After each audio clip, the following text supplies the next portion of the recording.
Salut la compagnie! Bienvenue dans Cogito Ergo Sum, le podcast qui cherche à décrypter les ingrédients d'une expérience utilisateur mémorable.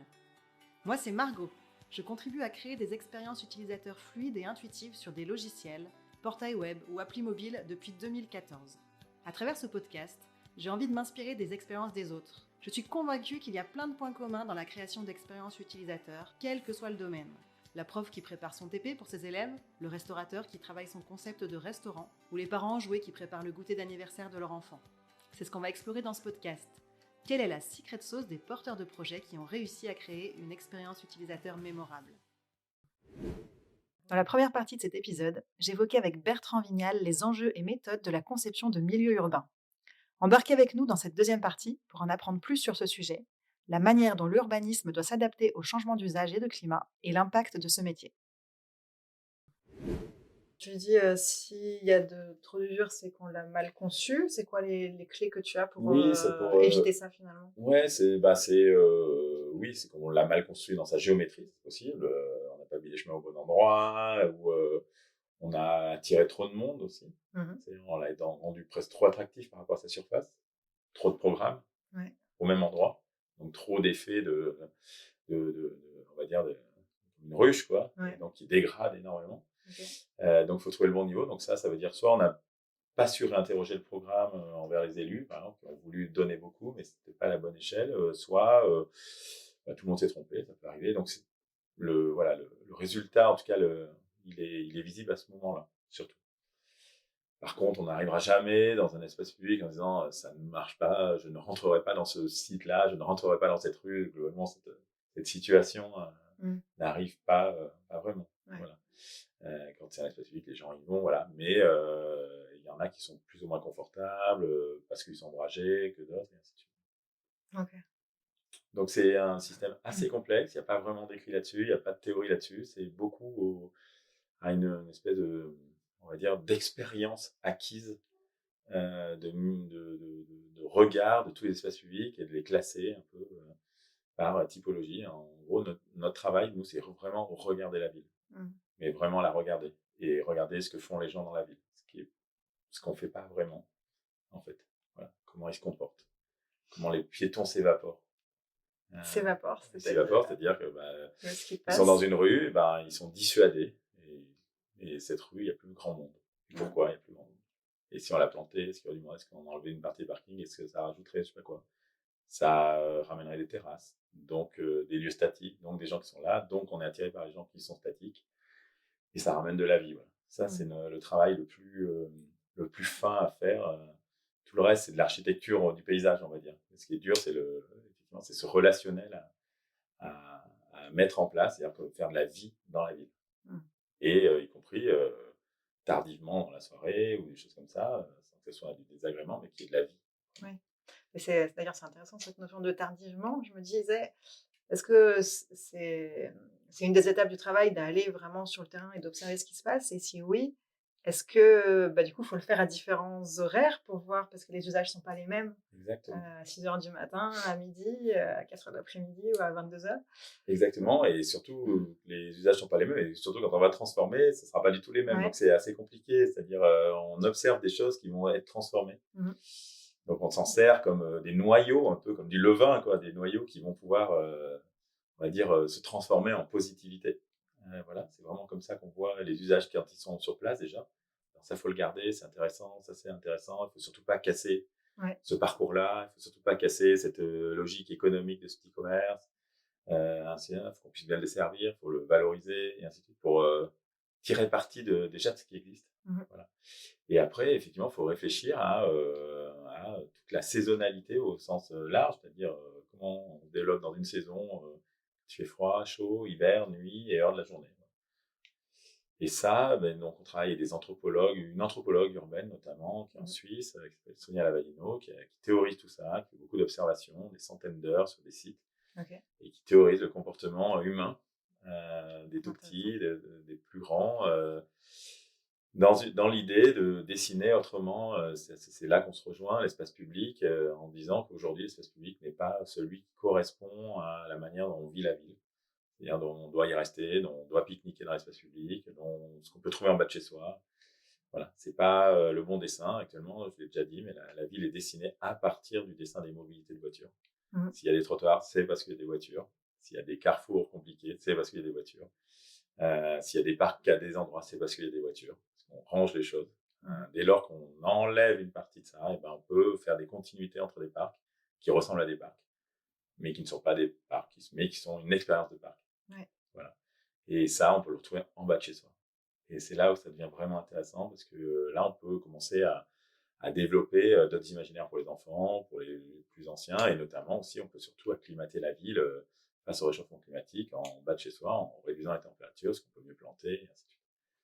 Donc c'est tout ce mécanisme qui est en place et qui fait partie évidemment là d'une expérience, on va dire, à explorer, on est au début de cette réflexion, on ne sait pas trop faire en fait. Ouais. Voilà. Donc le métier va beaucoup changer et la réponse de l'espace public va énormément changer dans les années à venir, grâce ou à cause notamment du réchauffement climatique. D'accord, ouais, c'est un Voilà, gros impact. gros impact, ouais, qui n'est pas complètement mesuré, mais qui va changer le dessin, on va dire. Ouais, parce que du coup, il y a enfin, vous avez des programmes, j'utilise le bon terme, des programmes qui sont vraiment orientés sur cette question-là, j'imagine, Alors, de plus en plus, mais depuis 2 ans, on va dire. OK. Avant, il y avait toujours ces questions, il faut prendre en compte un petit peu, mais maintenant on a par exemple des programmes de parcs qui sont des programmes de parcs forestiers. OK. Là où avant, c'était évident qu'il fallait un peu planter. Là, c'est des dynamiques naturelles où il faut des grandes membranes plantées pour faire des grands effets climatiques sur le quartier. Ça, c'est des choses qui n'existaient pas du tout avant. Donc ça, c'est au détriment, par exemple, d'autres usages. Mmh. Parce qu'il faut beaucoup de surface. Donc il y a, voilà, ça tiraille. Il faut trouver le bon niveau. Donc c'est-à-dire qu'il faut trouver de la place ailleurs. Et la place, elle est dans la rue, par exemple. Il y a beaucoup de place dans la rue. Mmh. En fait, si on enlève une partie des voitures, il y a beaucoup de place. Partout. Voilà, donc c'est tout ça qui est en train de changer, mais tout ça n'est pas complètement net parce que ça tiraille, bien sûr. La transition est toujours un système complexe, mais il faut y aller. Mais les programmes, effectivement, évoluent énormément là-dessus. Et toi, si c'est pas dans le programme, c'est quelque chose que tu peux pousser, Exactement, en fonction de la sensibilité de la exactement. mairie, par exemple? Ouais. Ce qui peut faire la Ouais. différence voilà. En tout cas, nous, notre travail, c'est aussi d'amener toujours cette narration bien placée, Mmh. c'est-à-dire simplifiée et pas simpliste. On va dire ancrée sur des analyses très précises de chiffres, de surface, de mobilité, de nombre de voitures, je sais pas quoi, qui permet aux élus de se dire: «OK, ça me semble cohérent, j'ai un discours bien monté, bien ancré, bien solide, mais simple à expliquer, et ben j'y vais. Mmh. Je défends ce truc-là». Voilà, ça c'est l'idéal dans notre réponse. OK. Et là, on est là pour ensuite appuyer ça. Et dans ce cas-là, la ville se transforme de cette manière, sachant que, et on en avait parlé un petit peu avant, la transformation de l'espace public est très lourd, très lent. Mmh. Voilà. Parce qu'une fois qu'on pose des bordures, des choses comme ça, on les pose pour normalement assez longtemps. Et donc, on a des réponses qui sont peu agiles Ouais. par rapport à des transformations d'usage qui sont de plus en plus rapides. Voilà. Donc, il faut anticiper la possibilité de flexibilité de l'espace public. C'est-à-dire que les choses changeront et que, notamment, où est-ce qu'on met les arbres, parce qu'eux, ils ne changeront pas normalement, Mmh. et tout le reste pourrait changer. Ouais. Et donc, il faut donner la possibilité aussi d'endroits qui sont peu programmés pour qu'on puisse les programmer plus tard, ou que justement, ils ne sont pas programmés, c'est des espaces libres, une programmation très libre, ce qui fait aussi la richesse de la ville. Et on ne décide pas, toi, tu vas faire du sport à cet endroit-là, toi, tu vas jouer là, mais il va se passer des choses à cet endroit-là, et elles seront un peu maintenues, mais elles sont libres. Ça, c'est aussi des recherches qui sont en Ouais. place. Et ça, c'est quelque chose qui est, assez important. Moi, je me disais, dans l'urbanisme, justement, les choses, elles sont assez figées. Oui, Une fois que tu livres, ben, ça va pas exactement, rebouger dans 3 mois, par rapport au logiciel où on peut toujours, s'adapter après coup. exactement. Et ça rejoint la thématique dont je parlais tout à l'heure, je disais, on a un tout petit peu abordé, c'est celle de l'évaluation. Comment évaluer que ce qu'on a fait correspond aux besoins et est adapté aux usages, et cetera. Nous, dans le domaine du logiciel, c'est quelque chose qu'on fait à différentes étapes, quand une fois qu'on a livré, on va, faire des tests utilisateurs, enfin, quand le logiciel est livré, hein, on va faire des tests utilisateurs pour, vérifier que, que les gens arrivent bien à l'utiliser. Comme je disais tout à l'heure, que c'est fluide, qu'ils savent, intuitivement qu'est-ce qu'ils doivent faire, et cetera. Et si ça l'est pas, on peut facilement adapter en refaisant un petit peu de développement. Ça, c'est une étape, c'est l'étape finale. Et puis, ce qu'on aime bien faire pour pas perdre de temps et on dit se tromper le plus tôt possible, Ouais, parce bien que c'est sûr, moins coûteux, bien sûr. c'est de faire aussi des tests utilisateurs sur des maquettes, des prototypes. On dessine les écrans avec. On a un logiciel qui nous permet de faire que si on clique à tel endroit de l'écran sur tel bouton, ben, ça affiche tel autre écran. Donc, c'est pas le Sans mettre logiciel toute la développé. mécanique en place, Voilà, d'accord. c'est vraiment Ouais, voilà, des super. maquettes liées avec des pages liées les unes aux autres. Et ça nous permet déjà de recueillir des retours utilisateurs. Donc tu disais tout à l'heure que, quand même que tu disais que Ouais. vous montriez des maquettes. Alors Oui, ça a rien à voir, c'est des dessins, dans le tu vas pas construire ton truc en polystyrène pour qu'ils puissent, le mmh. le tester, j'imagine, mais il y a quand même un 1er niveau de Alors, feedback des utilisateurs que voilà, il tu y prends a assez tôt. exactement, il y a, dans les études, on peut présenter beaucoup de choses, des images, perspectives qui permettent de se représenter ce que ça Ouais. va être, suite à tout justement cette concertation et tout. Il y a un autre niveau, alors ça c'est déjà pas mal, mais ça reste assez, externe. Après, il y a un autre niveau qui s'appelle la préfiguration, Mmh. où on préfigure sur l'espace public des usages qui pourraient avoir lieu et on fait un rétro, contrôle de ça. C'est-à-dire, je sais pas toi, si, les gens veulent, des lieux de sport, de nature, tout ça, on peut préfigurer, on peut installer des choses temporaires Mmh. et on voit comment ça marche. Et on interroge les gens sur est-ce que c'est le bon niveau, est-ce que vous êtes d'accord, est-ce qu'il faudrait plus de choses comme ça, et ainsi de suite. Et on voit si cette pratique fonctionne. Par exemple. Donc, ce qu'on a fait à la place Grand Clément, qui est en chantier actuellement, Ouais. à Villeurbanne, où on a eu le concours en 2016, mais comme le tramway a mis beaucoup de temps à arriver, on a eu le temps de préfigurer cette place de marché et parking en trouvant le bon niveau entre encore parking et assise, par exemple, aire de jeu, kiosque, pourquoi. Donc Oui, vous avez testé des choses, on a c'est ça? testé des Ouais. choses au fur et à mesure des années, on a fait des retours et des choses qui ont été énormément dégradées. Bon, ça voulait sans doute dire que c'était pas trop bon. Mmh. Ensuite, on a recueilli la parole des gens, des utilisateurs qui étaient sur place. Voilà, et ça permet d'affiner un petit peu le projet.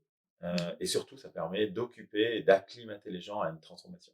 C'est pas, vous voyez des perspectives en images.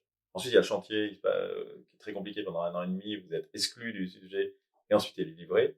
Ça permet, si on le place aux bons endroits, eh ben, de proposer des espaces qui vivent quand même déjà, qui sont déjà un petit peu aménagés Mmh. tout au long des études, tout au long du chantier. OK. Et donc de limiter la rupture et la cassure qu'il y a entre un désir et une réponse. Et parce que souvent, c'est le cas, et il y a 3 ans, 2-3 ans de Mmh. chantier. Donc ça casse toute dynamique. Ouais. Donc ça, c'est intéressant. Ça, c'est OK. tout ce qui est préfiguration. Ouais. On l'a fait aussi à un endroit qui s'appelle le Champ à Lyon, là, au bout de la confluence, où il y a un lieu qui s'appelle la station Mu, une Ah oui, structure je connais, ouais. qu'on a inventée. Voilà, c'est un pur produit d'invention d'appel d'offres. OK. C'était pas demandé. On a fait un lieu, c'était un endroit très aride. On s'est dit, il faut faire un lieu du partage des savoirs de fertilité au Mmh. sens large. Donc, par exemple, c'est là où toutes les écoles font leurs fêtes, c'est là où il y a des tas d'ateliers sur la question du paysage dans la ville, c'est là où il y a des événements sur la danse aussi, qui sont des sortes de fertilité créatrice. Voilà. Donc, on a créé ce lieu qui est programmé et qui attire les gens et qui permet d'attendre que ce projet, qui va prendre 10 ans à la libération de chaque terrain, puisse quand même être un lieu dans lequel on va en destination Mmh. et on commence à installer dans notre tête le schéma mental de cette destination. Et on n'attend OK. pas que la ville soit finie. Ouais. Et Du ça, coup, oui, c'est c'est dans l'idée qu'il y ait une continuité. exactement. Et puis dans l'idée que les choses ne sont pas, on est moins en attente, on est plus actif finalement au quotidien. Il se Mmh. passe toujours des choses et on est plus acteur de notre ville notamment. Et puis on fait plus des lieux de partage aussi. Et ça va avec cette idée voilà, du partage de l'expérience aussi. Mmh. Et ce qui est difficile peut-être par rapport au logiciel, c'est que la correction, une fois que c'est dessiné, une fois que c'est construit, elle est très difficile. Voilà. Ouais. Elle est très, très difficile. On Et aura donc oui, Vasily tu Vallarta. parlais tout à l'heure du fait que il faudrait que ça puisse, évoluer, Exactement. plus facilement. C'est quoi les moyens pour mettre ça en place?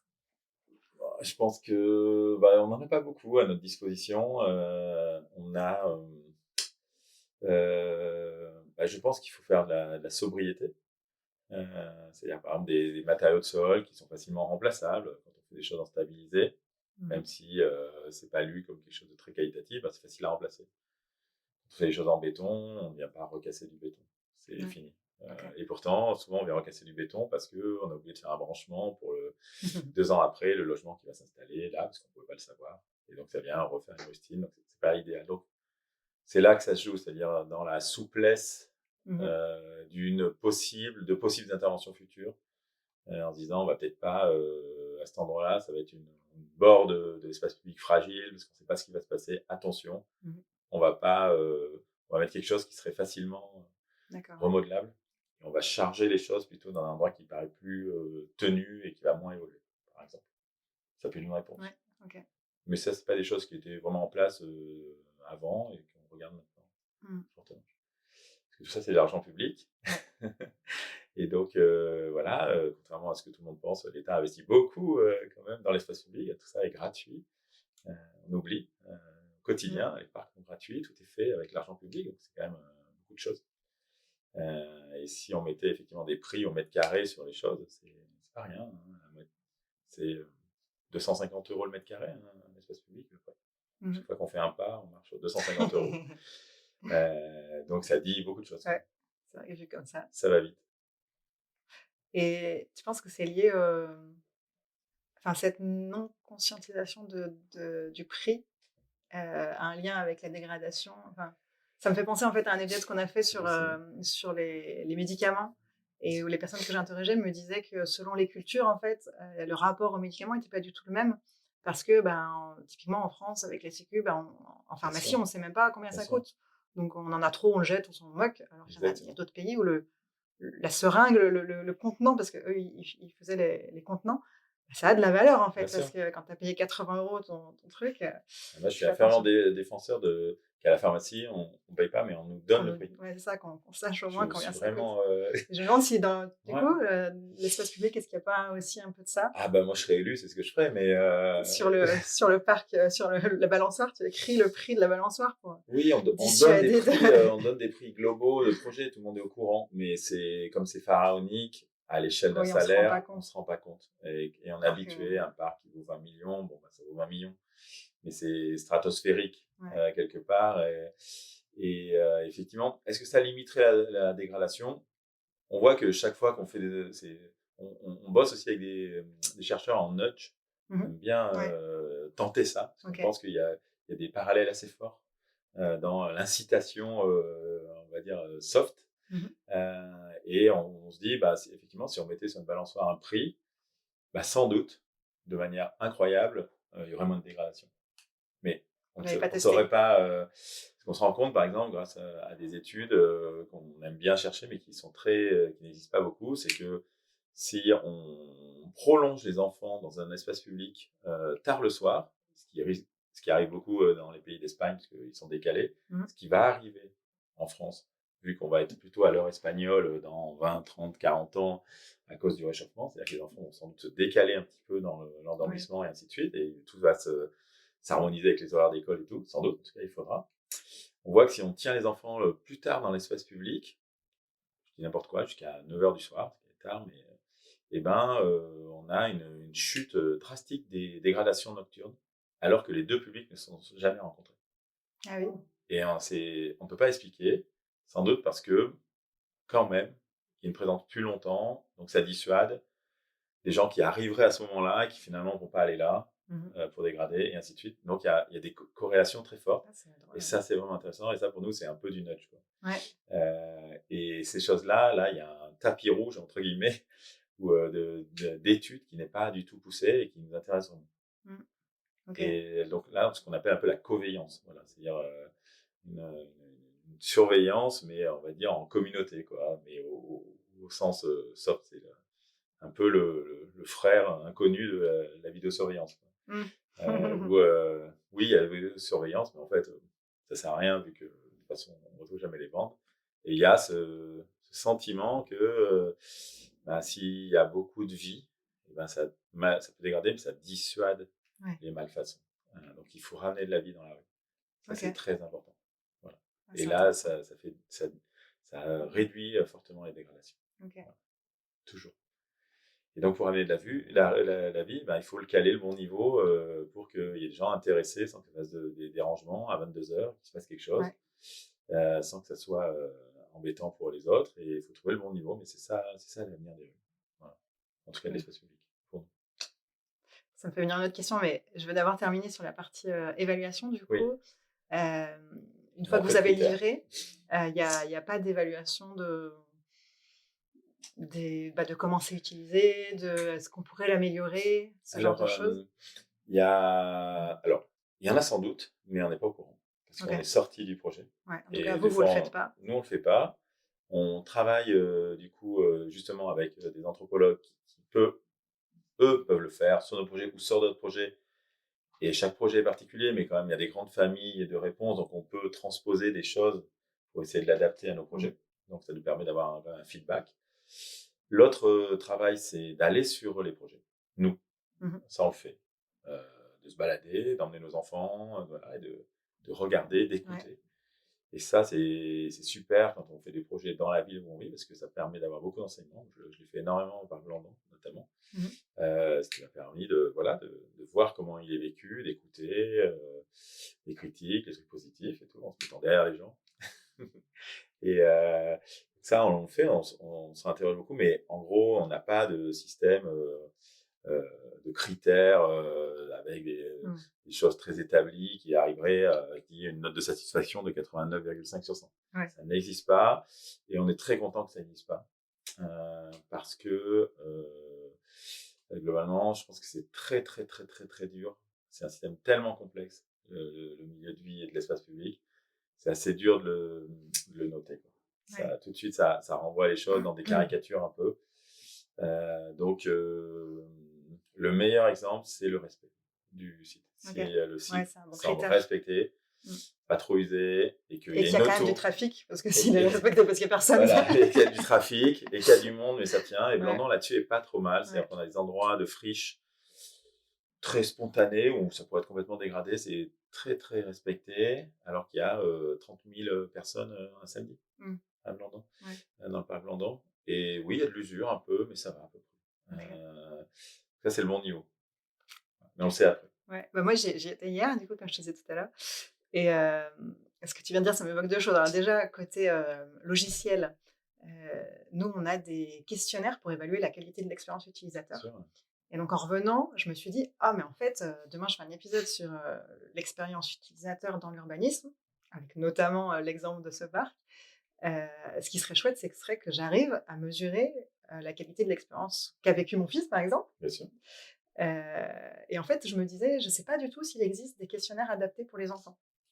Donc, je fais un petit mail à la dernière personne que j'ai interrogée sur le podcast, là, que j'ai invitée sur le podcast, Guillaume Grenier, qui est spécialiste un peu des questionnaires. Donc, je verrai ce qu'il me répond. Pour l'instant, je n'ai pas encore eu sa réponse. Mais en tout cas, je me dis, ça peut... Voilà, il existe, en tout cas pour les adultes, des questionnaires qui sont très... qui sont pas dans la caricature, je pense. Je pourrais t'envoyer une référence, mais qui sont... Ce qu'on voit souvent, c'est tu vois, des paires de mots, et puis tu as une échelle de 1 à 7 entre les deux, et il faut placer un curseur entre les deux. Donc, par exemple, tu vas choisir entre... est-ce que c'est... je sais pas, clair ou obscur. Bon, alors on parle d'un logiciel, est-ce que c'est... Voilà. Et puis voilà, tu as un curseur et tu le mets entre les deux. Des fois, ça paraît pas forcément en adéquation avec le logiciel qu'on vient de tester. On peut toujours mettre au milieu si vraiment on ne sait pas. Et puis, et en fait, il y a quand même des tendances qui ressortent, et ça permet de mesurer sur différents axes. Sur l'axe, par exemple, justement, est-ce que c'est clair, c'est fluide, on comprend bien. L'axe, est-ce que c'est stimulant, c'est novateur. Et donc, ça donne un panorama assez complet. Mais bon, voilà, sur les enfants, je ne sais pas si ça existe, à creuser. Et sur quels enfants oui. Je crois qu'il y a des enfants de 0 à 3, oui, c'est vraiment différents des 3 à 6. Évidemment, et c'est là où c'est intéressant. Je sais que d'ailleurs, pour la partie plus idéation, sur les petits, on peut les inclure sur des trucs d'idéation, par exemple avec de la pâte à modeler, ou avec des outils différents de ceux qu'on utiliserait avec des adultes. Mais il existe des choses. Il y a un champ des possibles, je pense, dans l'analyse, notamment dans ce milieu, qui n'est pas du tout exploré. Ou peut-être par un thésard quelque part, mais qui n'est pas du tout la norme, et qui n'est pas, quelque chose que mettent en place les élus. Ou en tout cas, on va dire les maîtrises d'œuvre publiques. qui ont déjà beaucoup de choses à faire, je pense. Et pourtant, je pense que ça serait vraiment intéressant. Et de l'autre côté, il faudrait qu'ils mettent en place aussi la même chose. C'est-à-dire quels sont les bienfaits, on va dire chiffrés, data, de transformation de la ville. C'est-à-dire, on sait, les Américains sont très forts à ça, les Anglo-Saxons sont très forts à ça, où ils savent qu'un arbre planté à New York au début a une valeur écosystémique de $1 300 et que plus il grandit, plus il prend de la valeur écosystémique et ensuite il fait $300 d'économie de santé par personne, il fait ça, eux ils fonctionnent comme ça. Génial. Et il y a des logiciels qui s'appellent un logiciel qui s'appelle iTree où tous les arbres sont répertoriés et on peut prendre un parc et regarder la valeur écosystémique du parc en dollars, en captation de soufre, il y a un petit côté théorique, mais ça donne un bilan chiffré qu'on peut mettre en face d'une dépense.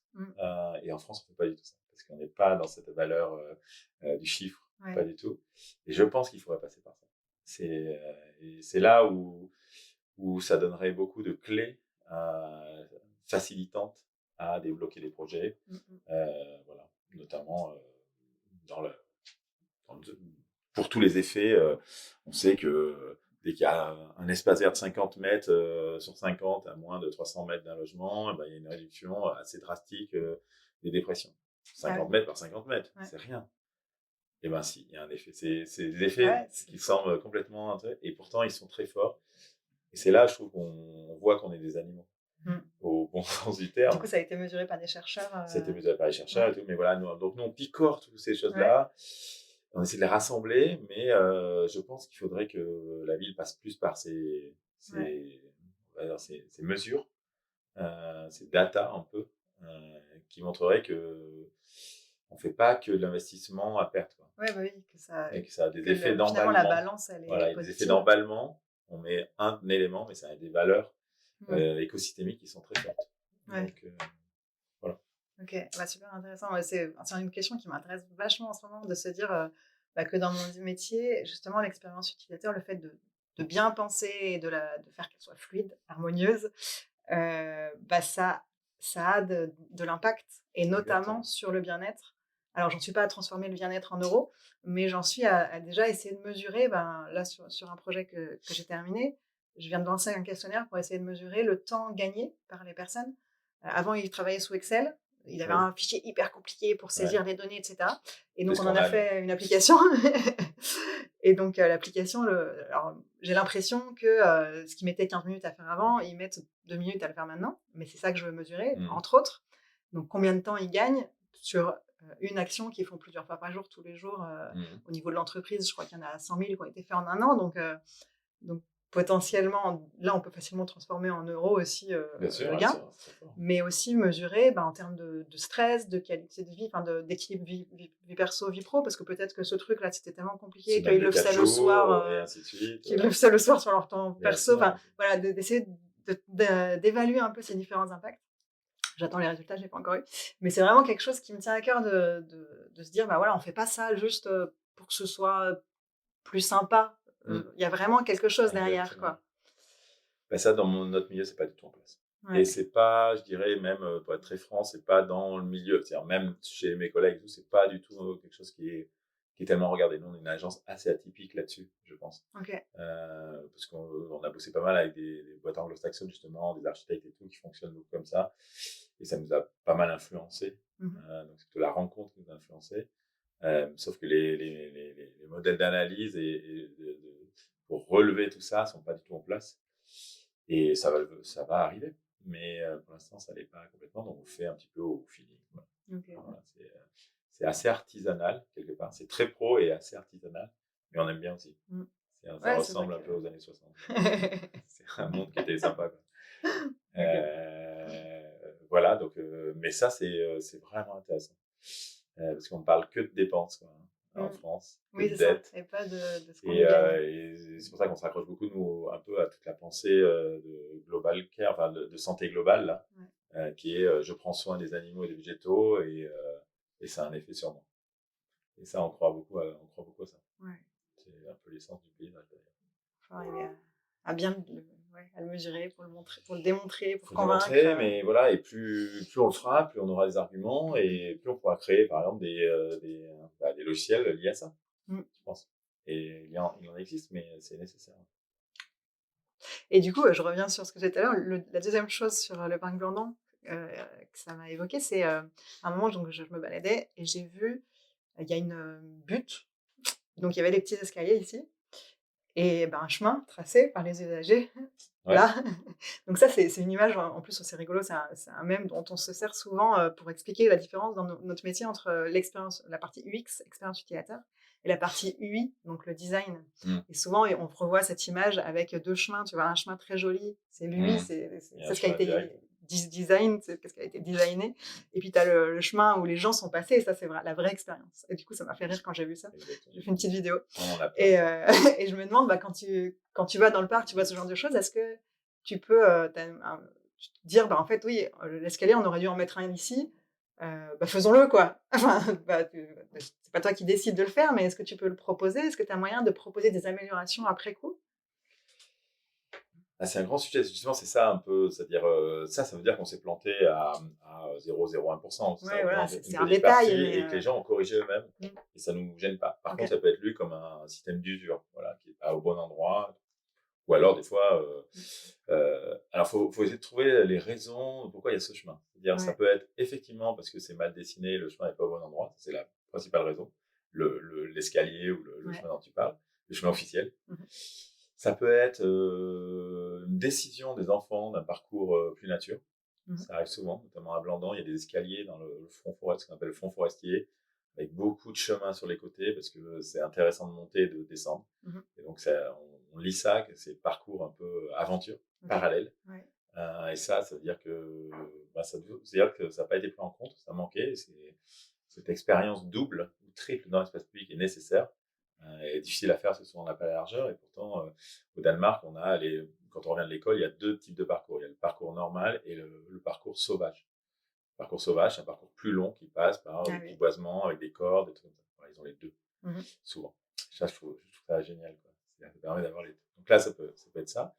Et après, il y a, en tout cas, quand il y a une mauvaise interprétation, c'est ce qu'on appelle les lignes de désir.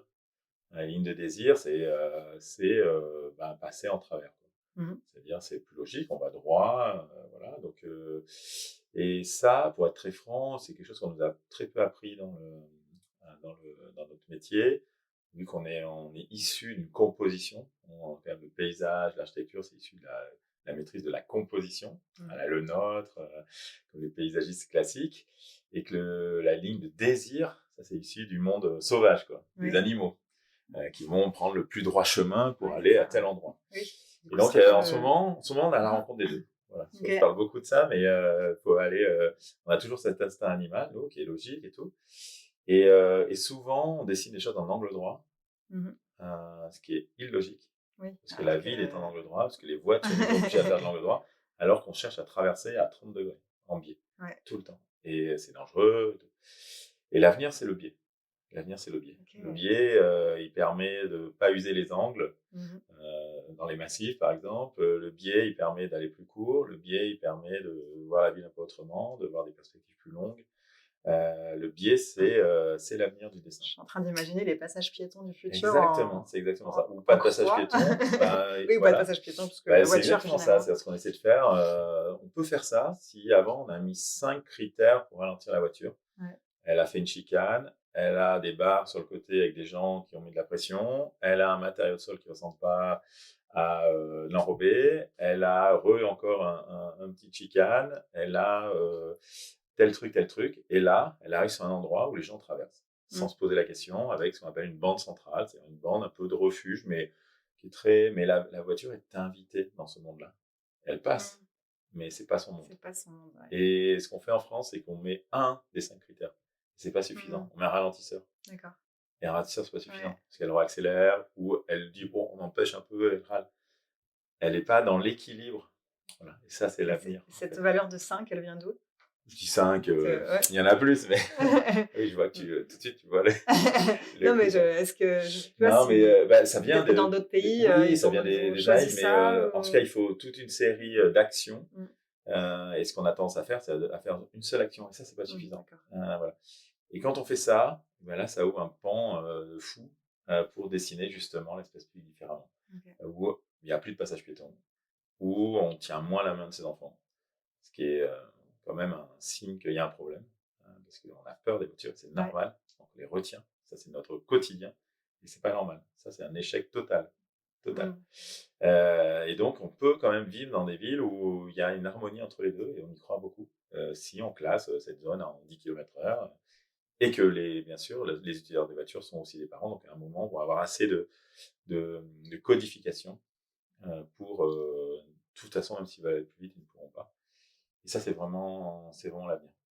Barcelone a tenté des choses comme ça, qui sont vraiment intéressantes, dans ce qu'on appelle les super blocs. Ils ont dans des choses qui ressemblent vraiment à Lyon, ils ont enlevé un carrefour sur deux. Un carrefour sur deux est devenu entièrement piéton. Une voie sur deux de la trame Morand qui est derrière du 6e arrondissement est devenue piéton, avec des aires de jeu, des aires de sport, en préfiguration. Et c'est devenu des squares. C'est une transformation puissante. C'est le seul moyen, ce niveau d'intervention, c'est le seul moyen justement d'acclimater la ville. C'est-à-dire, il faut des réponses qui ne sont pas des réponses juste de plantation entre voitures. Il faut des réponses majeures où il faut dire 50% de l'espace public est redonné à d'autres choses que la voiture. C'est ce niveau-là de réponse qu'il faut avoir. Sinon, on n'y arrivera jamais. En fait. Ouais. Donc, c'est tout un schéma mental qu'il va falloir représenter. Et puis, même pour les élus, c'est pas un schéma qu'ils ont, parce on sait qu'on avance par 1, 2, 3%. Non, il faut faire des sauts de 50% complets. Et nous, c'est ce qu'on a fait. On essaie de promulguer à l'agence par des recherches, des choses comme ça, de publier sur ça, faire des publications sur ces choses-là. Oui, vous faites aussi... Mettre en réseau des choses, prendre des bons anthropologues au bon endroit pour nous aider à étayer ça et de regarder quel maire est OK pour faire ça, et on y va. Et c'est là où on arrive à faire des grands sauts. T'as un exemple de grands sauts Il y en a Anne Hidalgo, même si tout le monde lui tombe dessus, la pauvre, elle a fait des grands sauts à son niveau, à l'échelle de Paris. Quand même, Rivoli et vélo quasiment piéton maintenant. Il faut imaginer ce que c'est, Rivoli, il y a 10 ans. Donc, ça peut poser plein de questions, plein de problèmes de report et tout, mais quand même, c'est des grands sauts, ça. C'est des grands systèmes très courageux.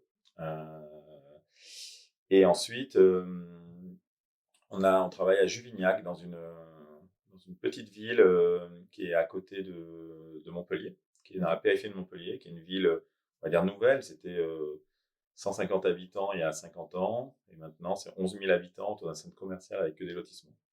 Pas de centre-ville, une mairie, une école, tout ce qu'il faut, SimCity, qui était au milieu des vignes. Entrée principale de Montpellier en voiture, sur la rocade, des voitures partout, des gens dans les lotissements avec des piscines. On ne peut pas lutter dans l'espace public contre ça. C'est trop attractif, le jardin privé par rapport à l'espace public. Et un maire qui se retrouve confronté, bien sûr, à la montée du RN forte, et qui veut lutter contre ça. Et qui, lui, pense que le seul moyen de lutter contre les extrémismes, d'un sens ou dans l'autre, c'est de se faire rencontrer les gens et de voir qu'il n'y a pas de différence, en fait, et que ça va bien. Et donc, il dit, moi, je vais miser sur la ville relationnelle. C'est-à-dire mettre tout en place pour arrêter la sectorisation qui est l'emblème du lotissement. Et donc, c'est ce qui il nous mandate pour ça. Donc, on déconnecte les voies principales, en tout cas en projet. Tout ce qui est rond-point est arasé complètement. Il y a des fontaines au milieu avec des aires de jeu. Et les voitures arrivent là-dessus et elles doivent se débrouiller. Ça pose plein de questions sur le risque, justement. Parce qu'il y a la prise de risque, le bon niveau de risque. Et comment on est attractif autour des écoles, comment on retient les gens, comment ils sont là. Et donc, la voiture voit des gens dans la ville. Ils sont pas sur les trottoirs, ils sont au milieu. Et donc, c'est tout ça qu'on recherche avec eux. Et il a aligné son service, ses élus, ses directeurs de service, pour tenter ça, d'aller voir les commerçants. Alors, tu voudras sortir une terrasse, ça t'intéresse, on va t'aider. Donc, ça va créer de la pression positive sur l'espace public, ça va créer de la vie, ça va retenir des gens. Et donc, plus il y a de gens, moins les voitures sont bienvenues, et ainsi de suite. Donc, ça, c'est nouveau, ça n'existe pas en France, et c'est l'avenir. C'est génial. C'est génial. Et donc, il pense que on ne sait pas si ça va marcher, mais en tout cas, lui, il y va. Il va jouer ses élections là-dessus, bien sûr, mais il a beaucoup de courage là-dessus, et c'est à travers, on va dire, une conviction politique. Et ça, ça nous donne beaucoup d'énergie pour l'aider. Et puis là, si on retourne sur la question de l'évaluation et de l'impact, il y a un vrai objectif identifié au départ. Donc, c'est pas très compliqué de mesurer l'impact à moyen terme, quoi. Ouais, très. Et l'impact sera forcément positif. Ouais. Par contre, le risque, il est il y a un petit accident, Mmh. à un moment, et là, le château de cartes peut s'effondrer. Ouais. Mais il faut trouver le bon niveau, il faut y aller petit à petit. La rupture franche est pas possible. Il faut acclimater les gens à cette transition et donc préfigurer Mmh. fortement pour leur permettre de montrer qu'ils ne sont pas exclus de la démarche et qu'ils sont acteurs de la transformation par leur présence dans l'espace public. OK. Ça, c'est vraiment important, je pense. Enfin, Et du coup, ouais, c'est quoi un peu, les différentes contraintes qu'il y a en lien avec les usages toujours, oui. dans ton métier? Donc là, on parle des risques forcément. Ouais, C'en est une? il y a, alors, Faire attention. il y a plein de risques. Il y a le risque, alors déjà dans l'étude, il y a le risque financier. Ouais. Il faut trouver le bon projet avec la bonne enveloppe, ce qui n'est pas évident, parce que sinon c'est des résultats un peu à la fin. Il y a le risque, on va dire, de se planter, on en a déjà parlé, de pas trouver le bon dessin et d'être surprogrammé, d'user. Voilà, ça c'est un risque, un ratage, on va dire, de toute la démarche qu'il y a eu à amont. Mais globalement, ça, normalement, on doit le maîtriser, on le maîtrise pas trop mal, je pense. Le risque, il est effectivement le risque de l'accident, qui est très présent, qui est latent. Notamment, nous, on fait beaucoup d'aires de jeu Mmh. pour les enfants, toujours dans cette même démarche de l'émancipation et de la recherche du test, un peu, et de l'imaginaire, qui est quelque chose qui nous anime depuis longtemps. On passe quand même beaucoup de notre temps à regretter un monde un peu passé où c'était plus spontané. Ouais. On voit que beaucoup de gens sont là-dedans, ce qui explique pour nous beaucoup la crise identitaire que les gens ont avec le repli sur soi. Ça va trop vite, c'est trop compliqué. Ils comprennent pas et ils se raccrochent à des valeurs qui leur semblent être pérennes, notamment les fêtes de village, voilà, des espèces de clichés comme ça, il y a beaucoup de ça. Mmh. Et du coup, sur les jeux d'enfants, je parle de ça parce qu'on veut essayer de recréer beaucoup d'imaginaire.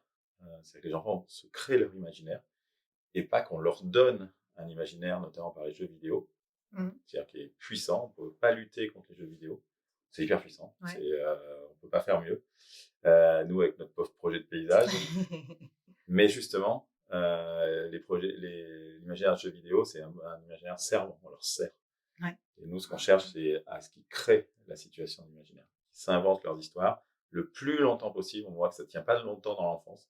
Ça dure quelques années. Mmh. On se crée son système imaginaire qui a sans doute beaucoup d'effets pour plus tard, qui peut mesurer, mais qui conditionne toute sa vie. On croit beaucoup à ça. Et donc, pour des urbains qui sont moins peut-être dans des explorations ou des mises en condition de nature pour tous les petits campagnards, même si c'est un peu cliché, mais quand même, et ben, il faut trouver des lieux où ils peuvent être en expansion et s'inventer ces mondes. Et c'est pour ça que les macro-aires de jeu sont intéressantes pour ça, comme à Blandon, où on peut se cacher des parents, où on se teste en risque et tout. Mais le risque de ça, c'est le risque de... ça peut être un peu limite, des fois, ils peuvent se faire potentiellement un petit peu mal, ou même si c'est dans la norme, il faut trouver le bon niveau. Et donc, bien sûr, ce qui nous inquiète, c'est la chose qu'on n'a pas prévue, une chute forte, un détournement de quelque chose qu'on n'a pas prévu et qui est un vrai accident. Voilà. Ouais. Ça, c'est l'inquiétude permanente. Oui, parce que, dans le fort à Blandan là, du coup, c'est ce que vous recherchez, que ce soit caché des parents. Et Exactement. du coup, ça génère peut-être un peu d'anxiété côté parents Exactement. de Et c'est pour les s'il se passe quelque forcer. chose, C'est pour les forcer à lâcher leur portable. Et c'est l'avenir de ce coup, c'est ce qu'on cherche. Là, on cherche maintenant à faire des lieux, on va dire, de co-ludicité, on appelle ça un peu, c'est-à-dire entre parents et enfants. Parce Ouais. qu'actuellement, les parents sont très, on va dire, exclus du système des jeux. Mmh. On est là pour les surveiller, mais globalement, ils sont sur leur portable. Et ça, c'est pas possible. Parce que c'est pas, il faut quand même surveiller son enfant. Et deux, il n'y a pas la communication qui s'établit comme on pourrait l'établir dans un lieu. Et donc, ce qu'on cherche, et on ne sait pas encore complètement, c'est comment on fait un lieu où tout le monde est acteur de ça. Les parents font la même chose que les enfants ou pas, ou font du sport en même temps, au même lieu, et pas partitionné. Voilà. Mmh. Et comment, vu qu'on a une réduction du temps disponible dans la vie, globalement, eh ben, il faut essayer de maximiser ce temps ensemble, notamment. Et ça, c'est des recherches qu'on fait. Et Blandan n'est pas le bon exemple pour ça, où on est très acteur du truc, mais ce que porte Blandan, notamment cette vague des remparts, c'est le test du risque, ouais. où les enfants ont moins peur que les parents. Voilà. Mais tout ça dans la norme. Donc, et ça, c'est un aliment de planète, de la maîtrise d'ouvrage, qui a bien voulu, et ainsi de suite. Voilà. Donc, des airs comme ça, il n'y en existe pas trop d'autres en France. Mmh. Tu parlais de récit narratif, donc là, vous Oui. êtes allés défendre ce projet-là. Voilà, on est allé défendre ce projet-là en disant ça ne ressemble pas à un bateau, ça ne ressemble pas à un avion, ça s'appelle la vague des remparts, ce sont deux mots qui n'ont rien à faire ensemble, parce que ça nous faisait penser à une vague de surf, et à la fois c'est le rempart du château, on a accolé deux choses, et c'est une expérience de vertige pour les enfants et de dimension aussi.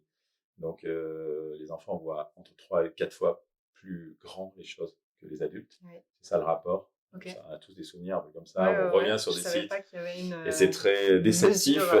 Okay. Moi, je vois très bien mes toboggans à la bourboule qui sont minuscules, en fait. Et donc là, on se dit, ils arrivent sur l'espace de Blandan, qui fait 10 mètres de haut, ils le voient à 30-40 mètres. Donc, il y a un côté impressionnant.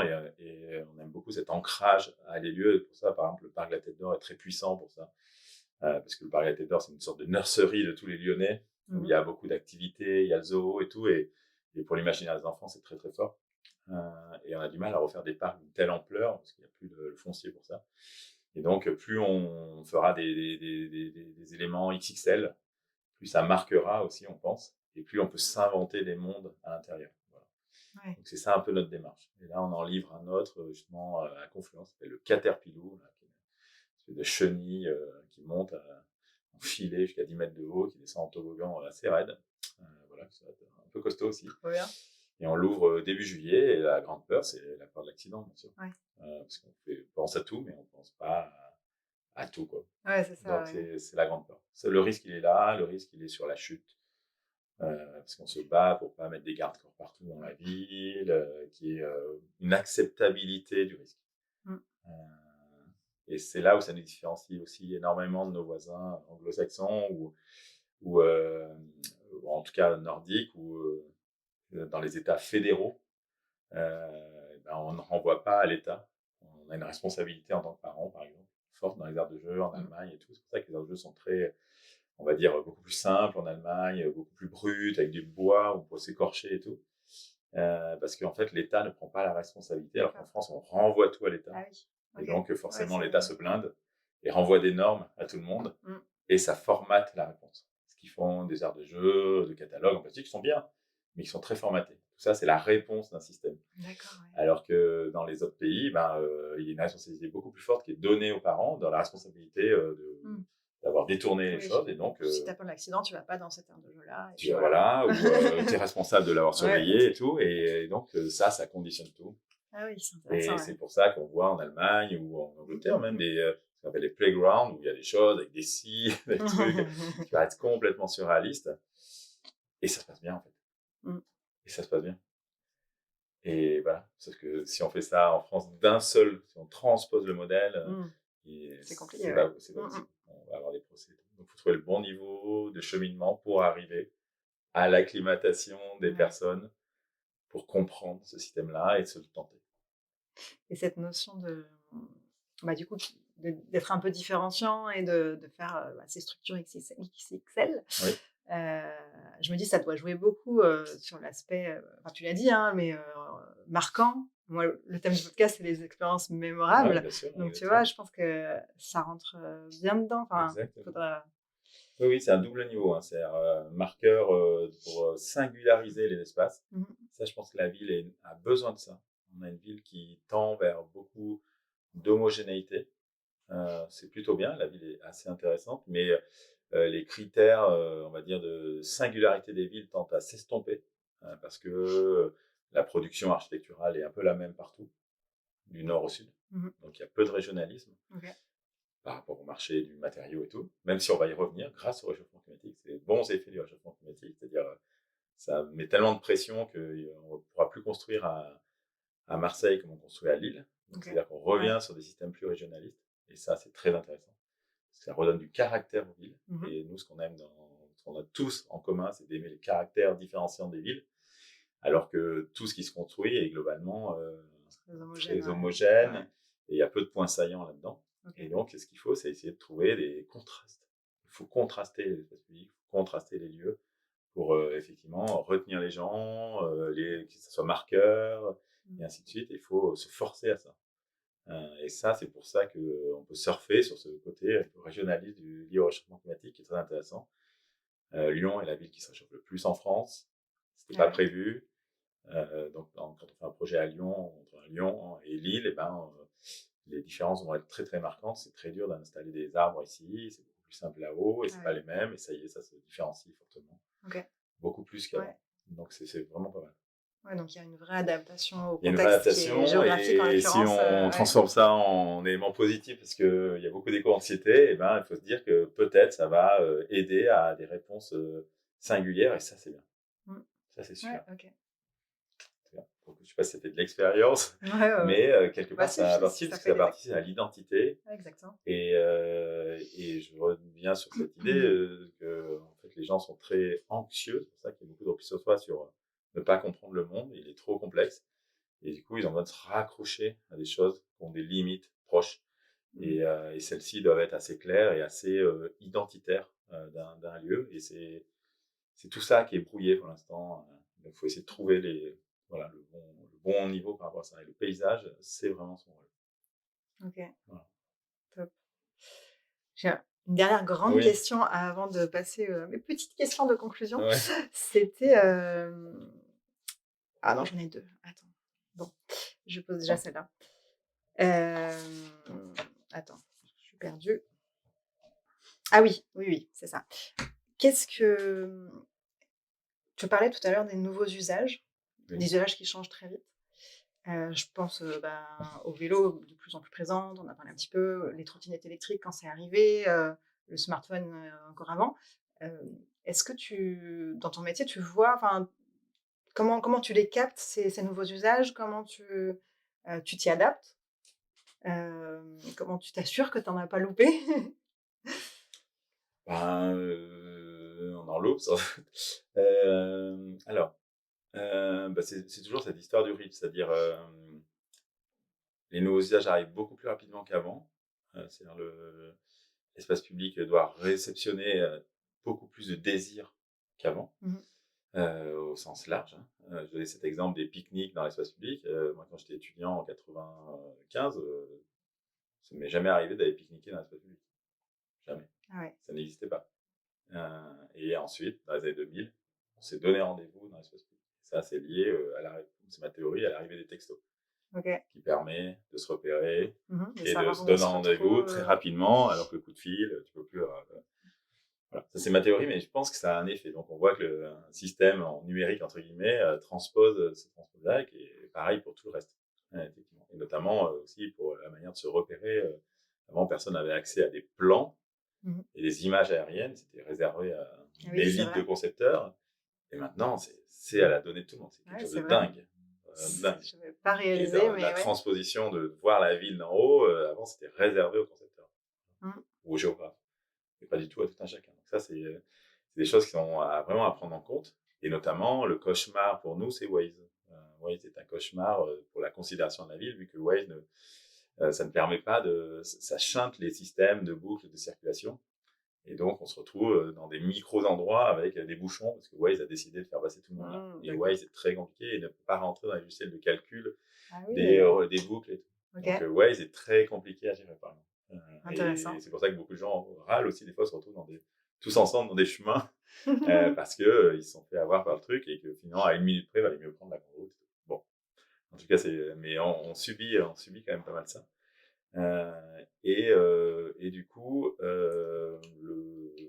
la question, c'était comment on s'y adapte. Voilà, comment on s'y adapte. On regarde tout ça, on le met dans une besace et on regarde déjà si le programme qui a été fait, dont on a parlé tout à l'heure, le programme de l'appel d'offres ou du concours, a pris en compte ça ou pas. Et s'il l'a pas pris en compte, on essaie de le prendre plus en compte. Globalement, on est on subit ça. C'est-à-dire, si je prends l'exemple des trottinettes, c'est arrivé, ça a disparu presque. Il y a un moment, on a mis en place, et ça a mis longtemps, des lieux pour parquer, parce que je pense qu'il a fallu qu'ils négocient avec les gars des trottinettes, pour qu'ils négocient le logiciel, pour qu'il y ait des parkings et que les gars puissent pas. Tout ça, ça nous échappe totalement. Voilà. Par contre, ça consomme de la place, forcément, un petit peu plus. Mais je dirais que il n'y a pas d'éléments marquants, structurants qui vont changer toute la perception de l'espace public, qui vont arriver d'un coup comme ça, parce que tout le monde se met aujourd'hui à n'importe quoi, à pique-niquer sur les parkings, voilà. Ça s'adapte quand même. On a toujours un peu de réserve foncière, on peut toujours enlever 3 voitures, et ça suffit pour pallier. Okay. Voilà. Par contre, ça reste de l'accumulation. C'est-à-dire, on enlève des voitures pour mettre à la place des parcs de ça. On essaie de faire passer des vélos dans la rue, c'est super, mais en fait, il n'y a pas la place la pour faire largeur, passer elle la est largeur. extensible. Voilà, parce que ça n'a pas été prévu. Donc, ça, c'est des questions un peu de politique, en disant, ça passe pas là, c'est trop serré, en fait, ça, c'est une voie voiture, puis la voie d'à côté, la rue d'à côté, c'est une voie vélo. Et ça, c'est pas en place, c'est une voie vélo, c'est déconnecté, totalement. Et puis, il n'y a qu'un riverain pour aller se garer, un moment qui peut rentrer, mais c'est tout. Ça, c'est le seul moyen d'équilibrer la ville, c'est de prendre des grandes décisions, c'est ce fameux 50% de faire des sauts forts, et là, ça rééquilibre. Sinon, on n'est que dans l'accumulation et dans le bricolage. Des patchs un petit peu. On est dans le bricolage, et à un moment, c'est suréquipé, et c'est vraiment intéressant de regarder les photos quand même d'espace public dans les années 70, où il n'y avait rien, il n'y avait pas de panneaux, il n'y avait rien, c'était très libre. Et comment, là, l'espace public est suréquipé, étouffé de choses, quoi, dans tous les sens, avec les voitures qui grossissent de plus en plus, qui est l'inverse du monde. Tout ce mini-Ferrari devient de plus en plus petit, et les voitures grossissent en largeur, donc prennent plus de place, avec des normes de stationnement qui sont de plus en plus étroites. Donc là, par exemple, on a une sorte de paradoxe à cause des SUV à régler, qui pose un gros problème dans l'espace public, qu'on n'avait pas prévu. Les SUV ne rentrent plus dans les places de parking, qu'on a essayé de réduire au minimum. Voilà. Alors qu'une Golf en 1980 rentre, mais large. Voilà, c'est pareil, tous les parkings souterrains étaient dimensionnés pour des véhicules intermédiaires, et donc tous les SUV ont du mal à rentrer dans les parkings souterrains qui ont 20 ans. Parce que les places sont trop étroites. C'est le cas du bâtiment ici. C'est le cas du bâtiment. À chaque fois que je dois me garer dedans, j'ai peur. Alors c'était déjà bien serré, mais et donc ça, j'ai envie de dire, on peut pas résoudre ça. Nous, on peut juste dire, voilà les décisions qu'il faudrait prendre pour délester. Il faut faire des actions fortes. Ok. Ça me fait penser à dans le domaine du logiciel, tu vois, ces logiciels très anciens où petit à petit on a rajouté des fonctionnalités. Oui. Et ça s'accumule, et puis du coup il y en a partout, et on comprend plus du coup quand Internet, voilà, aussi. Mais des fois d'être dans les logiciels métiers qui sont devenus très complexes au fur et à mesure du temps, et puis un jour on se dit c'est plus possible, on fait une refonte. Alors nous on peut se permettre dans le logiciel d'écraser le logiciel. Là on peut pas écraser un quartier, on peut, mais c'est l'impact, c'est quand même énorme, quoi. Et du coup, repartir de zéro en tenant compte de tous les besoins à l'instant T. Et puis, on sait que dans 20 ans, il faudra recommencer. Exactement. Nous, on a un métier de rénovation globale. C'est-à-dire le métier de création d'un lieu où il n'y a rien, on est sur les champs, ça n'arrive jamais, ça n'arrivera plus, vu que maintenant, il y a le zéro artificialisation nette, c'est-à-dire on bloque la ville, elle ne peut plus s'étendre. Donc, il faut faire avec ce qu'il y a. Donc, ça crée beaucoup de pression, elle ne va plus pouvoir trop s'étendre. Et donc, on est dans la rénovation. C'est comme un rénovation d'un bâtiment. Il faut faire au mieux. En faisant des grandes décisions. On pète les cloisons, et puis on fait une grande pièce. Pour ça, il faut étayer, il faut bien prendre la décision. C'est pareil, on fait 2 accès différents à 2 endroits, alors que c'était une vieille maison qui avait qu'un seul accès, un peu sombre. C'est la même chose. Et à la fin, souvent, quand on a fait une rénovation, si elle est bien faite, on se dit c'est incroyable. Parce qu'à la fois, on est ancré dans l'histoire et le passé, et on a les matériaux du passé. Et ça, c'est ce qui rassure. Et ça, c'est beau parce que c'est de la patine. Et on a par contre des fonctionnalités contemporaines. C'est ça qui est fort dans la rénovation, quand c'est bien fait. Ce qui est plus dur à faire, c'est un nouveau bâtiment où tout est neuf et il n'y a pas de patine. Et là, on a plus perdu. Et les matériaux sont souvent différents. C'est pas de la pierre, c'est du béton. Et on a un rapport très particulier à ça. Donc, faire du paysage, c'est souvent de la rénovation. on s'ancre sur ce qui existe, sur les usages et tout, et on les re-update de niveau contemporain en faisant une grande innovation. À la fin, souvent, on se dit « Ah ouais, c'est incroyable ». Et là, on est très aidé par Street View, qui est un super atout pour nous. Pour l'analyse, j'en ai pas parlé, mais on regarde beaucoup ça. Ce sont tout ce qui est maintenant en ligne et qu'avant on devait aller chercher dans les archives. Maintenant, tout est en ligne, on peut comparer toute l'histoire, les photos aériennes anciennes. Ça sert énormément de remonter le temps. C'est un gros outil pour nous, de remonter le temps, toutes les photos aériennes, pour toute l'histoire. Par l'M7 du site, c'est un outil très très fort. Et ensuite, Street View qui permet de regarder comment le site a évolué depuis 2008. Ah oui, on peut revenir dans le passé avec Street View. Remonter le temps. Je savais pas. Remonter juste au niveau de la date, il faut cliquer, et on revient, et on voit toute l'évolution de l'espace public. Trop intéressant. Et c'est super parce qu'on voit des choses qui sont acquises, et ça nous donne beaucoup d'arguments quand on va voir des élus. Regardez cet endroit, allez, on revient 8 ans en arrière, il y avait des véhicules là, et pour les gens aussi. C'est pour toute la concertation. Ça s'habitue très vite en fait. Ça s'habitue très vite, on oublie et tout. Et avant, il y avait des voitures partout sur la place des terreaux, par exemple. Partout, il y avait des trémisses au Garibaldi, c'était comme ça. Et il y a eu beaucoup de tensions sur et maintenant, c'est même pas un sujet. Donc voilà. Et Street View est très puissant pour ça. Je savais pas cette fonctionnalité. Il faut cliquer dans la date. J'irai voir. C'est génial. Et ça nous aide aussi sur la croissance des arbres, c'est-à-dire on voit comment les arbres se développent en ville. On les voit à la plantation, et moi ça m'aide à l'intérieur de l'agence pour des nouveaux arrivants, tu sais, un chêne planté, il a cette tête, puis tu vois, à 10 ans, dans des conditions, celle-ci, il sera comme ça. Regarde. Super. Mais ça me fait en tout cas le lien avec le logiciel, là, il est assez fort tu parles de rénovation. Nous, ce qu'on fait souvent, c'est des refontes. Alors, pour le coup, on ne garde pas les murs, quoi. On va vraiment repartir de zéro. Mais par contre, souvent, l'enjeu, c'est de ne pas perdre les utilisateurs qui connaissent et qui aiment d'ailleurs le logiciel, qui ont leurs habitudes. Et donc, d'apporter de la nouveauté. C'est ça, exactement. Et leur apporter de la nouveauté, un look plus sympa, des parcours plus fluides, encore une fois, et des nouvelles fonctionnalités, mais tout en gardant l'esprit quand même du logiciel qui fonctionnait, qui était adapté aux usages. Est-ce que vous avez une gentrification du logiciel? Nous, on a la c'est vrai, non, je crois ça a des effets un peu négatifs des fois. C'est monter le prix des loyers. C'est vrai. Vous n'avez pas ça? Je crois pas. Il faudrait que j'y réfléchisse si j'arrive à trouver un parallèle avec la gentrification. Dernière petite question avant de passer vraiment à la conclusion, c'est est-ce qu'il y a des éléments communs que tu retrouves, que tu sais ça participe à l'expérience utilisateur, qui marche globalement sur un peu tous les projets, ou des choses que tu te dis ça c'est vraiment important dans quasiment tous mes projets, quoi.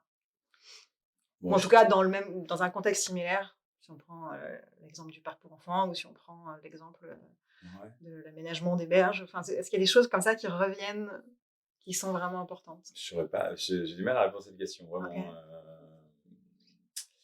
Les thématiques reviennent, bien sûr. Rapport à la nature, rapport à l'enfance, c'est-à-dire comment on prend en compte les enfants. C'est un grand sujet pour nous, parce qu'on pense que c'est tout le monde. C'est-à-dire, si la thématique, c'est le genre au sens large, c'est-à-dire ça revient dans tous les projets. C'est-à-dire comment on essaie de faire des espaces non genrés au bon sens du terme, au sens ouvert pour non genrés, c'est-à-dire qu'il n'y ait pas trop de que ce soit pour les personnes âgées, pour les filles, pour les ados, et ainsi de suite. Donc ça, c'est inclusif, quoi. Inclusif au sens large, effectivement, c'est le meilleur terme. Et là-dedans, on met les enfants. Tout ça, c'est le package. Et ensuite, du coup, on se pose des questions, on vient de parler depuis 1 heure, sur quel est le bon niveau d'intervention et quels outils on met en place pour on arrête l'évaporation des filles de 10 ans dans l'espace public, quoi, qui disparaissent. Quoi. Donc, les gars restent, mais les filles, elles disparaissent. Elles ne sont pas là, dans l'évaporation des jeunes ados dans l'espace public. Comme les personnes handicapées, les personnes obèses. Et encore, on essaie de les prendre en compte le plus possible, et on les prend plus en compte que les jeunes filles. Vraiment. Donc, comment on fait, quoi? Quels sont les outils? Et ça, c'est très compliqué, parce que là, ça vient chercher des questions de sociologie fortes et tout. Donc, par exemple, on a des petits outils, on ne met jamais une aire de sport, on en met 5. Comme ça, on sait que s'il y a un groupe de filles qui veut jouer, il y aura toujours un espace libre par rapport aux mecs qui foutent la pression sur l'autre terrain. des trucs comme ça. Ok. Où, c'est toute une série d'éléments qu'on s'invente, mais qu'on s'invente en lisant des revues, mais il n'y a pas de revue là-dessus. Donc, on croise des données et on s'invente ces outils. Et ça, c'est un système récurrent sur tous les projets. Voilà. Et ça non plus, il n'y a pas spécialement d'évaluation a posteriori de voir si ça marche. Il y en a sans doute, la Ouais. métropole le fait, mais on n'est pas au courant, on n'a pas de retour, on n'a pas de retour Parce sur que notre ça serait élément. même pour pour derrière continuer à le faire ou Exactement, s'adapter, donc ce serait vachement intéressant. on regarde ce qui se passe, ce qu'on a construit, mais ça, c'est très a posteriori. Ouais. Voilà, mais après, souvent, on a les bonnes intuitions. C'est des choses très bêtes. Et surtout, il faut l'autre élément qui est commun à tous les projets, c'est casser nos réflexes, nous, concepteurs, en interne. C'est-à-dire, on est blindé d'a priori et de réflexes. Normal, on nous a appris ça, c'est l'école, c'est notre société. Et ben, le travail que moi j'essaie de faire avec mes équipes, c'est de casser nos réflexes de jugement. Voilà, et notamment sur la question effectivement du genre, on a beaucoup de réflexes. Parce qu'on va pas assez loin, parce qu'on se dit pas que c'est possible, ou on n'y pense pas. En fait. On n'y pense pas. Donc, j'aime bien, il y a une image que j'aime bien, c'est dans ça, c'est on a tous visité Lascaux avec toutes les peintures rupestres faites par les hommes préhistoriques, et je pense qu'on a tous en commun de pas imaginer que ça puisse être des femmes qui l'ont pas. Inconsciemment, c'est que des hommes qui l'ont pas. Ça, je me dis, ça ça dit tellement, alors que tous les jours on se pose cette question. Ben on imagine, si on pense à Lascaux dans un autre domaine, on va jamais imaginer qu'il y a plein de femmes là qui essaient de dessiner et puis que les hommes font je sais pas quoi d'autre. Non, ça sera toujours des hommes parce qu'on nous a marqué ce truc-là. De toute façon, c'est l'homme préhistorique. La femme voilà, préhistorique, elle n'existe pas. C'est l'homme préhistorique. Et donc, ce que je veux dire, c'est que ça, je pense, c'est applicable à tous les domaines. On se rend pas compte de nos réflexes. Et donc, voilà, on essaie de lutter contre ça, et ça dans tous les projets. C'est l'outil commun, mais on cherche. Voilà. Ok. Bon, bah écoute, c'était super. Je vais essayer de résumer un petit peu ce que j'ai compris de tout ça. Et puis, je sais pas si je vais y arriver. Et puis, les liens que j'arrive à faire avec la démarche dans le logiciel. Donc, il y a déjà ces deux grandes familles, maîtrise d'ouvrage et maîtrise d'œuvre, avec une partie à laquelle tu peux participer en tant qu'assistant à la maîtrise d'ouvrage, mais qui est généralement portée par le client et qui va faire la spec, en fait, de qu'est-ce qu'on attend. Exactement.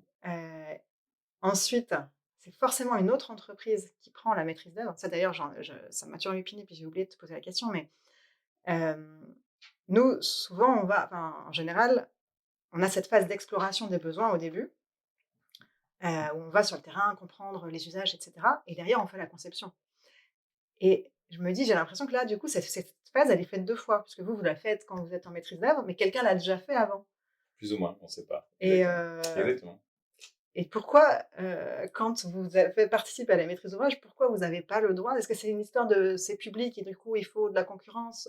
C'est ça, Parce que du coup, on perd vraiment en efficacité, quoi. Complètement. Parce que pour moi, c'est une grosse valeur ajoutée d'avoir fait moi-même la phase d'exploration, on appelle ça l'exploration, ou la recherche utilisateur, pour derrière faire la conception. Exactement. C'est le marché public, mais on peut le voir aussi comme si c'est bien fait en amont, les autres partent avec les meilleurs trucs et arrivent avec un nouveau bagage et on peut aller encore plus loin. Et enrichissent, c'est vrai. C'est possible. Mais c'est le marché public. Ok. Donc ensuite, il y a la phase de conception où vous faites des maquettes, donc vous creusez, donc vous recreusez, voilà, en allant sur le terrain, en observant. Donc là, ça rejoint vraiment notre méthode à nous. Et puis avec des ateliers pour réfléchir, trouver des idées, confronter les points de vue, tenir compte de toutes les parties prenantes et de toutes les contraintes. Comme nous, on va tenir compte du côté développement, est-ce que c'est réalisable dans un budget restreint, parce que des fois on a des super idées mais qui coûtent super cher, donc voilà, on va s'adapter. Ensuite, la phase de réalisation, donc ça c'est délégué, c'est supervisé, mais c'est d'autres personnes qui les réalisent finalement, comme moi avec mes collègues développeurs, hein. C'est pas moi qui vais faire le développement, mais je suis là et j'observe et surtout je réponds à leurs questions s'ils en ont pendant la réalisation pour être pour pas les lâcher dans la nature, quoi, pour pas qu'ils soient livrés à eux-mêmes. Et la différence principale, ça va être la phase d'évaluation qui, pour nous, est vraiment importante Voilà. et qui, vous, est... Est Alors, vraiment peut-être, importante, c'est la maîtrise d'ouvrage qui le fait, mais en tout cas, inexistante. ouais, inexistante. OK. Voilà.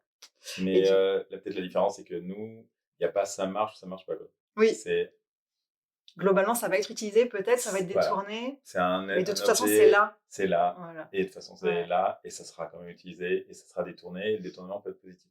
Mmh. C'est vraiment la je pense un Ouais, peu la ça, c'est grosse différence. Il y a intéressant. pas ça marche pas, ça n'existe Ouais. pas ce truc. OK. Et du coup, si j'essaie de trouver un peu la spéciale sauce, Ouais, de Bertrand, ouais, ce que j'ai identifié qui revenait pas mal, c'est cette histoire d'ancrer l'expérience dans un récit. exactement. Et puis, ce qui revient beaucoup aussi dans ton discours, c'est, de tenir compte, notamment des enfants. Tu en parles beaucoup, en Oui, tout cas du coup de toutes les populations oui, oui. et heu L'attention, et puis aussi tout ce qui est autour de l'écologie, de s'adapter au changement climatique et donc au changement, enfin au contexte en fait, quand tu parlais de c'est différent à Lyon, c'est différent à Lille, donc s'adapter au contexte, et faire du sur mesure, quoi. exactement, c'est voir la ville comme un milieu vivant et pas comme une ville de plan. Voilà, comme une structure dans laquelle on force les gens à vivre dans une structure. Ouais. C'est un milieu vivant complexe, il faut l'analyser comme une population animale ou végétale. Voilà, c'est ça le et donc c'est pour ça qu'on se rapproche beaucoup de la recherche scientifique, notamment sur les déplacements animaliers. On fait un projet de recherche à Lausanne Mmh. là-dessus, avec des spécialistes qui essaient de modéliser les déplacements de 5000 espèces dans Lausanne, et on travaille avec eux pour définir comme un entrant majeur dans les projets d'urbanisme cette idée du déplacement animalier, dans OK. lequel on met les humains. Et ça, c'est l'entrée dans, c'est même plus du plan, c'est du flux, quoi. Et c'est ça qui est intéressant. Super. Et donc, ça permet peut-être de concevoir des villes un petit peu plus aimables, Ouais. parce que là, on a transposé des modèles anciens qui avaient leur qualité, mais les gens se sentent déconnectés en fait, Mmh. de la terre, des choses comme ça, et avec tous les problèmes qu'on connaît. OK. Pour le mot de la fin, Oui, est-ce que tu peux me raconter une expérience utilisateur qui j'ai serait noté un truc. particulièrement mémorable pour toi? Oui, alors j'ai Vas-y. du mal à trouver, parce que j'avais reçu la question avant, Ouais. et j'ai pas trouvé. Mais si j'ai trouvé, mais c'est pas une expérience utilisateur heu, très particulière. Mais c'est quelque chose que j'aime bien parce que je pense que ce qu'il faut arriver à faire dans la ville, c'est ma visite de Venise, pour la première fois, Mmh. où j'ai tenté d'arriver à Venise sans utiliser Google. Et pour rejoindre mon logement, je me suis fait débarquer à un bout de Venise. Mmh. Je savais que mon logement était de l'autre côté entièrement. OK. Et Venise, c'est un réseau très complexe. Et j'ai volontairement voulu traverser Venise par repère, en essayant de capter tout ce qui me venait entre les orientations, le soleil, des rues, sans regarder de plan, et arriver à mon point de destination. OK. Et ça, c'est un peu une expérience utilisateur de Ouais, que tu t'es Venise. imposé à Je me toi-même, du suis coup? imposé, et qui est assez proche de ce que je voudrais que la ville, enfin, ce à quoi la Ouais. ville ressemble, c'est-à-dire, malheureusement, qu'on se passe le plus possible du numérique, qu'on revienne à des choses le plus fondamentales, c'est-à-dire des ressentis, voilà, qu'on utilise peut-être la question numérique pour des sujets très Mmh. particuliers, mais qu'on se déconnecte de ça, et qu'on revienne à des captations, on va dire, plus fondamentales, c'est-à-dire de ressenti de l'homme par rapport à son environnement. Et que si on arrive à se repérer de cette manière-là, ça veut dire que la ville est plutôt bien faite, et qu'on est conduit dans un système intéressant, et on nous propose toujours une expérience plus lointaine qui nous permet d'avancer. Mmh. Et à Venise, il y a beaucoup ça, par toutes les vieilles places, tous les éléments. Donc, on est tout le temps en curiosité, pour plus on l'est. Et je suis arrivé à ma Ouais. destination. Alors, je n'ai sans doute pas pris le trajet le plus court, mais du coup, l'expérience est très puissante vu que je m'en rappelle, ça fait une dizaine d'années. Ouais. Voilà. Et ça, je le transpose beaucoup à ma manière de faire du projet de paysage et de construire la ville. Et tu penses que cette expérience, elle est mémorable, sur quel, c'est quel aspect qui l'a rendue Ouais, mémorable? bah, elle est mémorable parce que plus personne fait ça, je pense. Non, et je le fais pas moi-même parce qu'on n'a pas trop le temps. Ouais, c'est son Et côté hors du commun, hors du rare. commun, alors que c'est rien du tout. Mmh. C'est rien du tout, parce que c'est juste la vie qu'on avait il y a 20 ans. Et elle est mémorable pour moi dans la constitution de ma logique de constitution de la ville. C'est-à-dire, il faut, euh, il faut arriver à se perdre, il faut prendre du risque, il faut consommer du temps, Mmh. il faut rallonger aussi des fois les distances. Et ça crée une ville plus particulière. Donc, elle est mémorable dans le sens comme un outil de transposition. Ouais, c'est super intéressant. Et qu'elle fait appel surtout au sens. Et ce qu'on nous enlève, c'est les sens et la manière de capter les choses. Voilà, moi je fais beaucoup de liens entre la médecine, enfin entre le réseau sanguin et le réseau lymphatique dans nos projets. Le réseau sanguin, c'est un peu les voitures, c'est assez clair. C'est le système occidental, on prend du Doliprane, on fait une ponction, on fait une autoroute sur le bord du cœur. Et après, il y a d'autres trucs complexes. Il y a l'acupuncture, il y a tout ça, qui active d'autres valeurs, c'est le réseau lymphatique, souvent, et qui ont des effets, on appuie là, c'est un effet là, et ainsi de suite, et on ne comprend pas, et c'est très complexe, et ça, je pense, c'est le paysage. Voilà. Okay. Et je crois beaucoup à ça, et ça, on peut y arriver que si on redonne de l'écoute à notre sens, nous, propres, humains, qui sommes très adaptés quand même à la situation. On est très très fort, mais c'est juste on a éteint un peu les capteurs, quoi. Et donc, je pense que le paysage permet, en tout cas, si on le fait bien, d'affronter plus les choses, au bon sens du terme, de réveiller les capteurs qui sont en nous et d'être moins servant, quoi. Voilà. Et donc, Venise, c'est un peu ça. Ouais. Et tu sais, j'ai une expérience à moi mémorable qui ressemble beaucoup à la tienne, mais en négative. Ah oui. On m'a volé mon téléphone il y a quelques années. Ça arrive. Et je me suis retrouvée, alors je sais plus où je devais aller, mais du coup, j'avais pas travaillé. Je l'avais pas réfléchi, et surtout elle m'était imposée, tu vois. Et donc là, il y a toute la notion d'acculturation dont tu parles qui rentre en jeu. Mais c'était angoissant en fait, de pas avoir mon téléphone, j'étais perdue, je savais pas où je devais aller, et je pouvais appeler personne si j'étais perdue. Et il y a eu un moment où je me suis rendu compte en fait à quel point justement j'étais servante de mon téléphone aussi, hein. C'était aussi une prise de conscience, donc c'est pas que négatif dans cette expérience, mais c'est quelque chose de très mémorable pour moi, très fort, tu vois. Voilà, et je comprends tout à fait, et nous on peut pas résoudre avec le paysage tout ça, et effectivement, mais on sait pas où on va énergétiquement et tout, donc en tout cas on sent qu'il y a une demande pour rassurer, de recomprendre les choses, recomprendre l'agriculture. On maîtrise, les gens ils ont besoin d'une maîtrise d'une communauté, d'un environnement local. C'est très clair ça. Et du coup, ça peut passer par le numérique, mais ça peut aussi passer par juste l'expérience du corps dans l'espace, quoi. Et je crois en fait beaucoup à ça, et je crois aussi beaucoup à la contemplation. C'est-à-dire, on n'est plus dans un système de contemplation des choses, de temps d'arrêt, d'analyse, et il faut créer les situations de contemplation. Voilà, par plein de situations, des mobiliers adaptés, des lieux, des superpositions, des points hauts, des points bas, des lieux resserrés, des lieux larges. Voilà, et le parc Blandan est constitué comme ça, par des choses très serrées, très sombres, et des lieux très ouverts. Et c'est notre interprétation du système militaire, voilà, qui a codifié ces choses-là. On n'a rien dessiné, tous les chemins, c'est les chemins militaires qui existaient déjà. On a juste contrasté ces choses-là en disant les militaires sont des choses très très serrées, ils rampent, ils affrontent les choses, et puis il y a des endroits, il y a des grands dégagements pour bien voir les choses arriver. Et ce récit qu'on s'est fait de l'histoire militaire, qui est le nôtre, on l'a transposé au chemin, ça a donné ces figures de chemin très particulières. Voilà, ça reste une histoire très personnelle finalement, où on ne nous a pas demandé de justifier, mais qui a donné la condition de lieux très particuliers. Voilà. Allez, dernière question. Qui est-ce que tu aimerais entendre au micro de ce podcast? Oui, alors là, je voulais pas vous mettre la barre trop haut, parce que les gens se clownaient et tout, c'est un peu dur, quoi. Non, je m'étais dit, je pense que pour compléter, en tout cas mon propos, ça aurait été bien de voir le pendant, c'est-à-dire une maîtrise d'ouvrage ou un élu. Ah oui. Pour voir un peu sur ces sujets-là, un peu quel était par rapport à la transformation de la ville, quel était un peu son sentiment. Ils sont souvent là, présents que pour une période donnée aussi, donc avec un temps de transformation qui est très court. S'ils ne sont pas réélus, ça pose beaucoup de questions, beaucoup de prises de risques, et je trouvais ça peut-être intéressant de voir quel était leur rapport à l'expérience utilisateur, eux, qui doivent être élus, et qui a à la fin une sanction que nous on n'a pas, qui est en gros la réélection, les élections. Voilà, je m'étais dit que ça pouvait peut-être compléter pas mal mon propos en miroir, en contre-champ. Super, intéressant. Merci. Eh ben, écoute, merci, c'était hyper riche, j'ai appris plein de choses sur ce domaine que je connaissais pas du tout. Et je vois plein de parallèles et plein de sources d'inspiration. C'est top. Super, merci Margot. Merci d'avoir écouté le podcast Cogito Ergo Sum. Vous pouvez le retrouver sur toutes les plateformes d'écoute. Pour ne pas louper les prochains épisodes, n'hésitez pas à me suivre sur X ou LinkedIn. Retrouvez-moi également avec du contenu exclusif sur TikTok. Si vous voulez réagir ou me suggérer des personnes à interviewer, vous pouvez le faire sur mon mail margot.cogito@gmail.com ou me contacter via les réseaux sociaux.